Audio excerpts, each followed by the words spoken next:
नमस्कार मंडळी, law minded डीएनएमध्ये आपल्या सगळ्यांचं स्वागत आहे.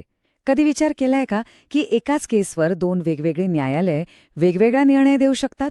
किंवा एकदा हरलेली केस आपण परत दाखल करू शकतो का? हां, कायद्याच्या जगात असा गोंधळ अजिबात चालत नाही. आणि हे टाळण्यासाठीच सिव्हिल प्रोसिजर कोडमध्ये दोन खूप महत्त्वाचे नियम आहेत, रेस सबज्युडिस आणि रेस ज्युडिकाटा. आज आपण ह्याच दोन संकल्पना एकदम सोप्या करून समजून घेणार आहोत. चला, ही जी काही जडजड नावं आहेत ना, त्यांना आपण एकदम सोपं करून टाकूया. असं समजा की रेस सबज्युडिस म्हणजे कायदेशीर रांग. म्हणजे जर एक केस आधीच कोर्टात चालू असेल तर तशीच दुसरी केस आली की तिला थांबा, रांगेत थांबा असं सांगितलं जातं. याउलट रेस ज्युडिकाटा म्हणजे सामना संपला, मॅच ओव्हर. एकदा फायनल निकाल लागला की खेळ खल्लास. तुम्ही पुन्हा त्याच टीमसोबत तोच सामना खेळू शकत नाही. हा बेसिक फरक आहे ना, तो लक्षात ठेवा, म्हणजे पुढचे सगळे नियम एकदम सोपे वाटतील. तर सगळ्यात आधी बघूया आपला रांगेत थांबण्याचा नियम. सिव्हिल प्रोसिजर कोडच्या कलम 10 मध्ये याला रेस सबज्युडिस किंवा स्टे ऑफ सूट असं म्हणतात. नावावरूनच कळतंय याचा उद्देश एका चालू खटल्याला तात्पुरतं थांबवणं आहे. पण असं का आणि कधी केलं जातं? चला पाहूया. हे तत्व आहे ना, अगदी सरळ आहे.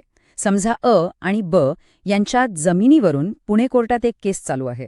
आता अने हुशारी करून तीच केस त्याच जमिनीवरून मुंबई कोर्टात पण दाखल केली, तर इथे कलम 10 लागू होईल. मुंबई न्यायालय त्या केसची सुनावणी थांबवेल. का? कारण अगदी सोपं आहे. एकाच वादावर दोन वेगवेगळी न्यायालये विरोधाभासी निकाल देऊ नयेत. विचार करा, पुण्याने वेगळा आणि मुंबईने वेगळा निकाल दिला तर केवढा गोंधळ होईल. आणि हेच टाळणं हा यामागचा खरा उद्देश आहे. आता बघा, परीक्षेमध्ये परफेक्ट उत्तर लिहायचं असेल तर ही 3 स्टेप टेस्ट लक्षात ठेवाच. कलम 10 लागू होण्यासाठी हे 3 घटक पूर्ण व्हावेच लागतात. 1. दोन्ही केसमधले पक्षकार तेच आहेत का? 2. वादाचा जो मुख्य मुद्दा आहे तो दोन्हीकडे सारखाच आहे का? आणि 3. सगळ्यात महत्त्वाचं, पहिली केस अजूनही कोणत्या तरी सक्षम न्यायालयात चालू म्हणजेच पेंडिंग आहे का? जर या तिन्ही प्रश्नांची उत्तरं हो असतील तर आणि तरच रेस सबज्युडिसचा नियम लागू होतो. तर नोव्हेंबर 2024च्या परीक्षेत जो प्रश्न विचारला होता, रेस सबज्युडिसचे तत्व काय आहे, त्याचं नेमकं सार काय? तर अगदी सोप्या भाषेत सांगायचं तर, न्यायव्यवस्थेत सुसूत्रता आणणे, एकाच वादावर दोन वेगवेगळे निकाल नकोत आणि न्यायालयाचा वेळही वाचला पाहिजे, हेच या तत्वाचं खरं सार आहे. बरं, तर कलम 10 झालं थांबाबद्दल. आता आपण वळूया एका अशा नियमाकडे जो थांबा नाही तर थेट पूर्णविराम लावतो. हा आहे कलम 11, म्हणजेच रेस ज्युडिकाटा. याला आपण म्हणू शकतो खटला संपल्याचा नियम. रेस ज्युडिकाटाचा अर्थ अगदी स्पष्ट आहे. एकदा एका लायक कोर्टानं एखाद्या केसवर अंतिम निर्णय दिला की तो निर्णय फायनल असतो. दगडावरची रेष. तेच पक्ष तोच वाद घेऊन पुन्हा कोर्टात येऊ शकत नाहीत. यालाच कायद्याच्या भाषेत म्हणतात रेस ज्युडिकाटा. म्हणजे एकदा निर्णय झाला की झाला, विषय संपला. पण असा कडक नियम का गरजेचा आहे? याचं उत्तर सार्वजनिक धोरण किंवा पब्लिक पॉलिसीमध्ये आहे. जरा विचार करा, जर हा नियम नसता तर काय झालं असतं? हरलेला माणूस पुन्हा पुन्हा वेगवेगळ्या कोर्टात तीच केस टाकत राहिला असता. लिटिगेशनला कधी शेवटच आला नसता. आणि म्हणूनच खटल्यांना एक अंतिम स्वरूप देणं आणि लोकांना त्याच वादासाठी पुन्हा पुन्हा कोर्टात खेचलं जाण्यापासून वाचवणं, हेच रेस ज्युडिकाटाचं मुख्य उद्दिष्ट आहे. आता एक असा प्रश्न पाहूया जो अनेकांना परीक्षेमध्ये चक्रावून टाकतो. समजा अ आणि ब यांची केस संपली, निकाल लागला.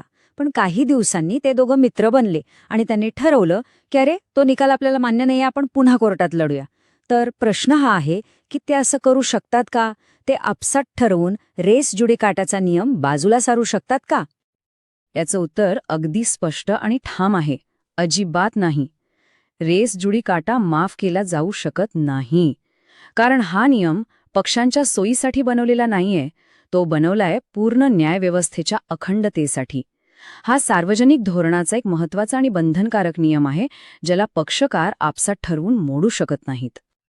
आत्तापर्यंत आपण या दोन्ही संकल्पना वेगवेगळ्या पाहिल्या. पण परीक्षेमध्ये फरक स्पष्ट करा हा प्रश्न आलाच म्हणून समजा. त्यासाठी आपण यांना आता समोरासमोर ठेवूनच बघूया. हा तक्ता तुम्हाला परीक्षेसाठी खूप जास्त मदत करेल. चला, या तक्त्यातले फरक पटकन समजून घेऊ. पहिला आणि सगळ्यात मोठा फरक आहे स्थितीचा. सबज्युडिस तेव्हा लागतो जेव्हा केस चालू असते, म्हणजे पेंडिंग असते. तर जुडिकाटा तेव्हा लागतो जेव्हा केस संपलेली असते, म्हणजे डिसाइडेड असते. दुसरा फरक आहे उद्देशाचा. सबज्युडिसचा उद्देश आहे 2 कोर्टांमध्ये होणारा गोंधळ टाळणं, तर जुडिकाटाचा उद्देश आहे लोकांना पुन्हा पुन्हा त्याच त्रासातून जाण्यापासून वाचवणं.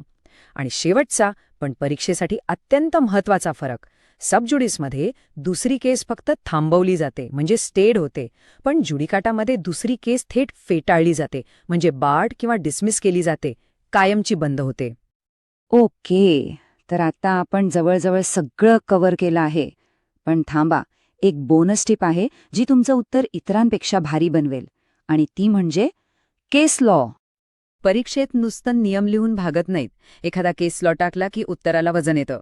रेस जुडिकाटासाठी एक महत्त्वाचं नाव लक्षात ठेवा, दर्याओ विरुद्ध उत्तर प्रदेश सरकार.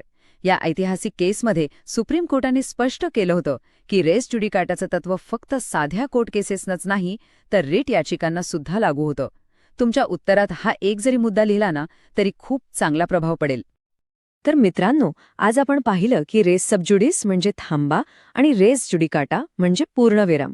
आशा आहे की हा फरक आता तुमच्या कायमचा लक्षात राहील.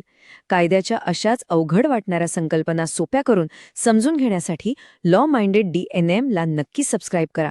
आणि हो, ते बेल आयकॉन दाबायला विसरू नका. आपल्या परीक्षेसाठी खूप खूप शुभेच्छा. भेटूया पुढच्या वेळी एका नवीन कायदेशीर संकल्पनेसह.